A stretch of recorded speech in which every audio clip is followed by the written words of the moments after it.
everyone, DJ here. This week I'm going to talk about an almost complicated topic. There are a lot of numbers. In fact, the next several episodes that I have are going to have a lot of numbers.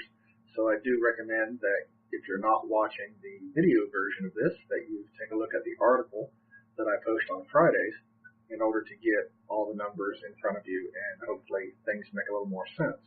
But I'll do my best to make it simple for you here. Now, before I do that, let me get a few house cleaning things out of the way. I just want to remind everyone of the SpeakPipe widget on the website. You can send me up to a 3-minute voice message and ask your question, make a comment, propose a topic for a future episode, etc. So please make use of that. If you do, I recommend that you test your microphone first, because I won't be there to make sure that it is or is not recording properly. If I get a bad audio, then obviously if I can't understand it, sadly I'll just have to hit delete and move on. I have had a few interesting comments from there, so thank you for those people who have made use of it so far. Also, if you have not subscribed to the podcast, I recommend that you go to iTunes or Stitcher and do that. Please make use of the subscribe button over here on the left-hand side or your right on the video and hit subscribe there. We're about to top the 3-digit mark, which will be quite an accomplishment for this tiny little channel, and I thank you for those who've subscribed so far. So let's dive into our topic and see what we can see with that. So this week I'm going to talk about deducting survivor benefit premiums from VA compensation. It's not as bad as it really sounds, especially when I say there are a lot of numbers.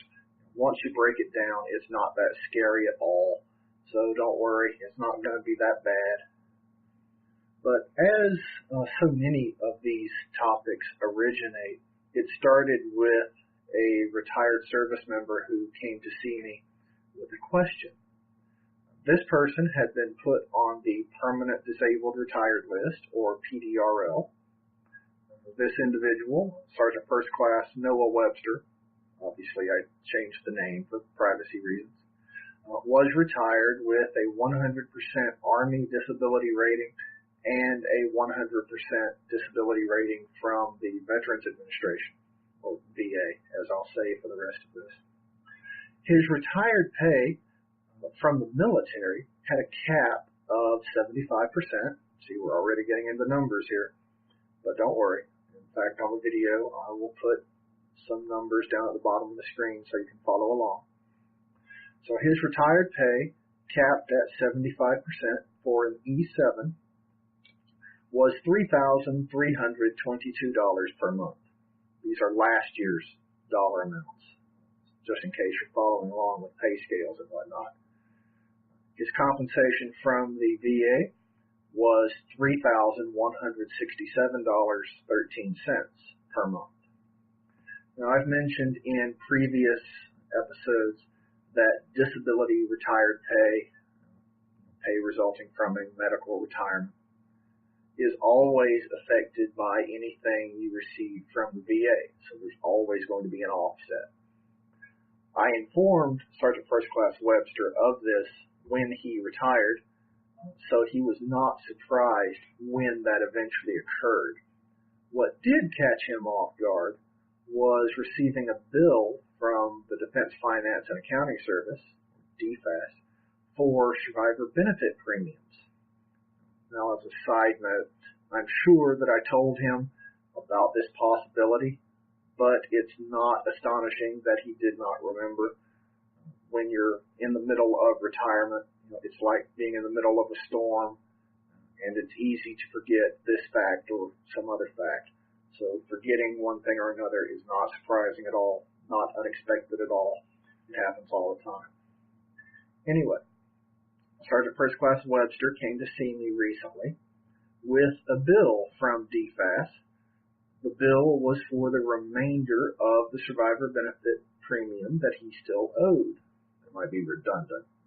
saying it that way, but oh well. So how did all this happen? Well, let's take a look at the numbers. So Sergeant First Class Webster's retired pay from the military side was $3,322 per month. His VA compensation, to repeat, is $31.67 and 13 pennies per month. And since I've mentioned the VA offset, let's see what that does to his retired pay. So when you take $31.67.13 from $3,322, you have a remainder of $154.87. Now, when he retired, Sergeant Webster elected to cover his spouse under the Survivor Benefit Plan, or SBP. The SBP premium in his case worked out to 6.5% of his retired pay. So how much is that? Well, $33.22 times 6.5% equals $215.93. So here's what happened. After accounting for the VA offset, DFAS took what was left of his retired pay and applied it to the survivor benefit premium. You can see how that happens in what I put next on the screen here. Or if you're listening in podcast land, then you'll have to listen to my explanation. Sorry, guys. So $215.93 minus $154.87 leaves $61.06 still owed. So as you can see, there's a balance due for the SBP premium, $61.06. DFAS sent Sergeant Webster a bill for this amount. I'll show the bill in this breakdown as we go, and then break it down by sections. And on podcast land here, I have the bill available in the references section, so you can download it and see what's going on. Don't worry, it's been sterilized, so there's no personal information that can be leaked. So when you look at this, don't be scared.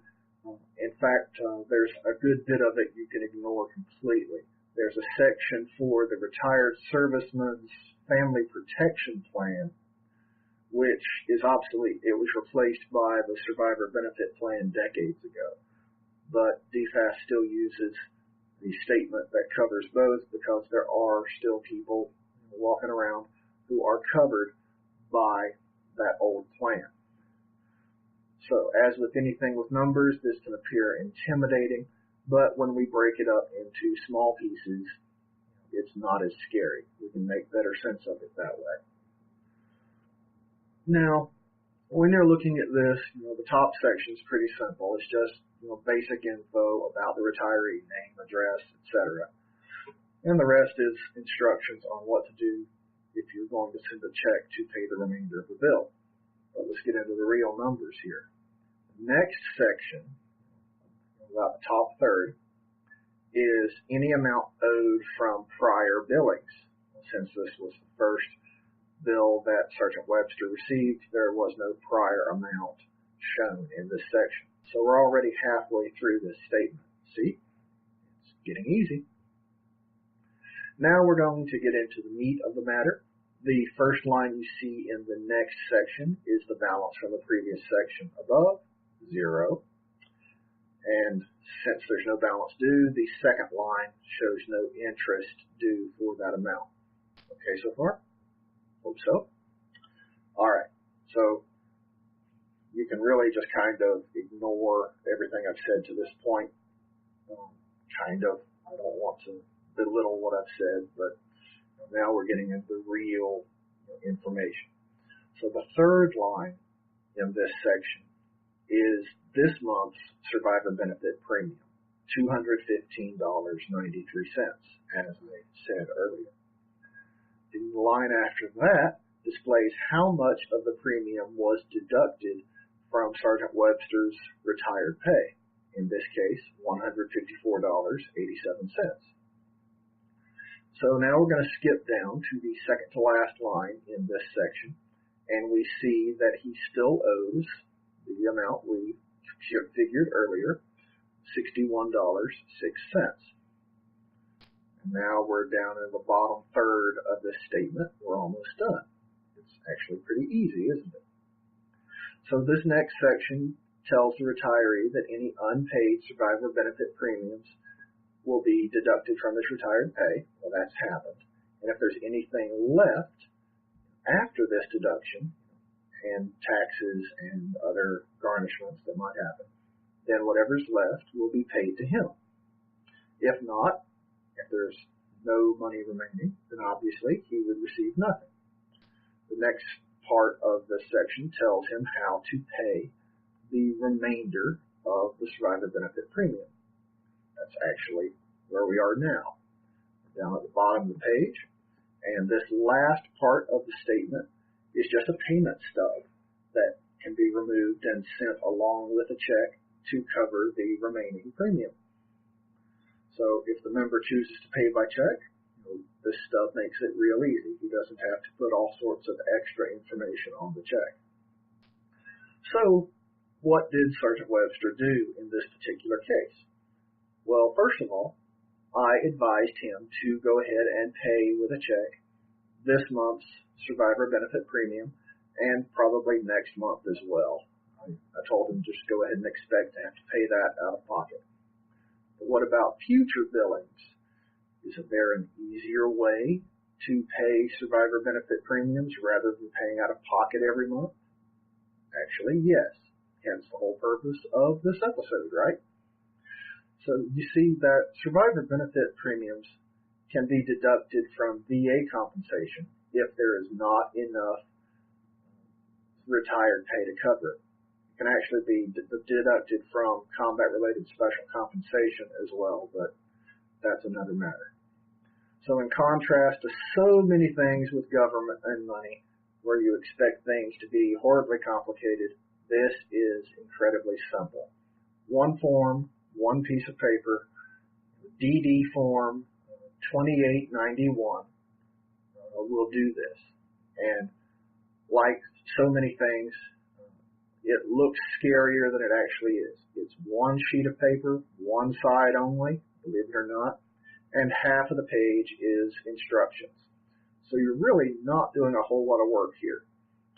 So just like the survivor benefit plan bill that he got, I'm going to include a sample DD 2891 so you can follow along. And I'll also split it into sections and show it on the screen for you. Again, podcast land, please go to the references section and follow along with the example that you see there. And on the video, whenever you see me glance to my right, your left, it's just kind of an involuntary thing. On the other screen here, I'm recording the audio as a separate track. I actually get better audio quality that way.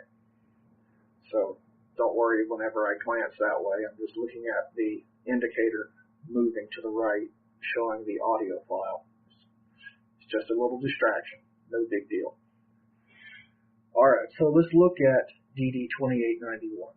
It's not scary at all, even though it looks that way at first. All forms look scary until you break it down. But most of this you actually don't even have to do yourself. The first section with any real, the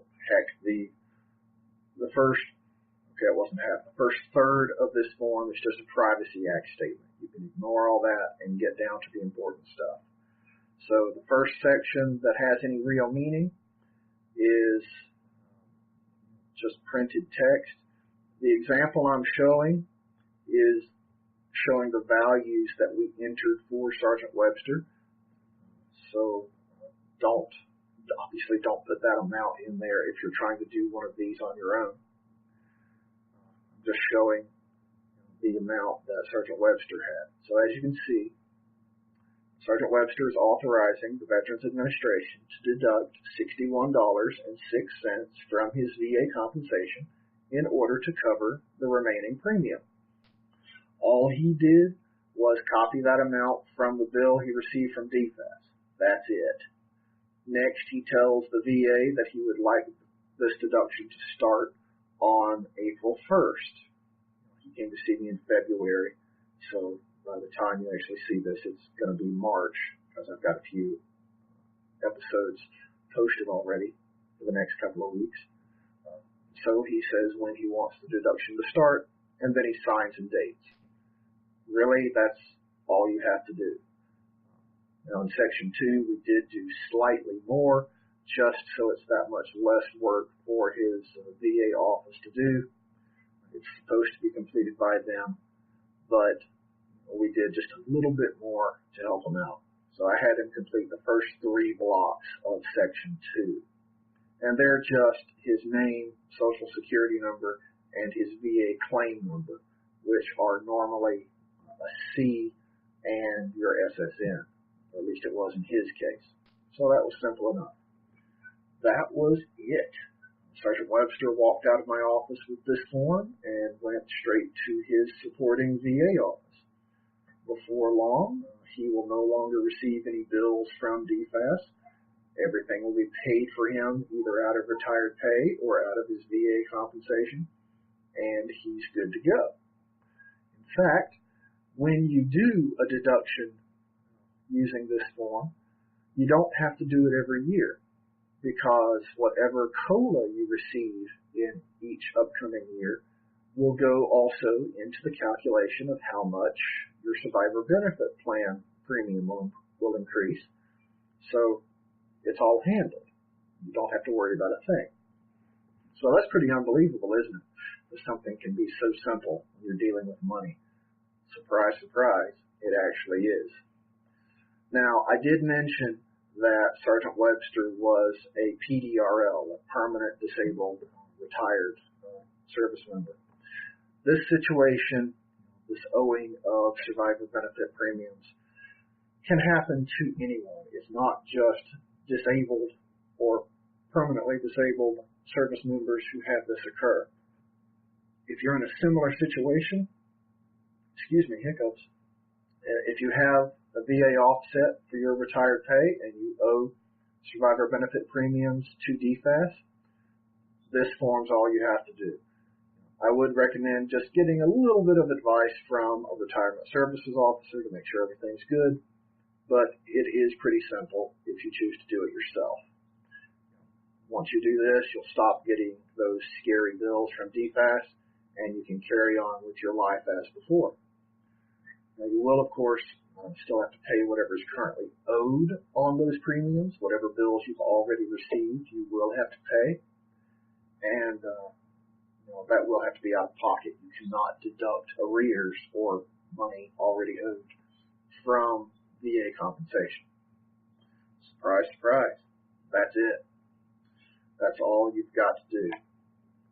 And that's it for this episode. As I said before, don't forget the SpeakPipe widget on the website, rcretirement.com. If you haven't already subscribed, please do so. I did it again, pointed the wrong way. Should be over here. And if you haven't subscribed to the podcast, I ask that you please go do that as well. Specifically for podcast land out there, feel free to go to iTunes or Stitcher and write a quick review. A sentence or two will do, to let other people know what you think of this podcast. On the YouTube side, do the same. Comments are always welcome.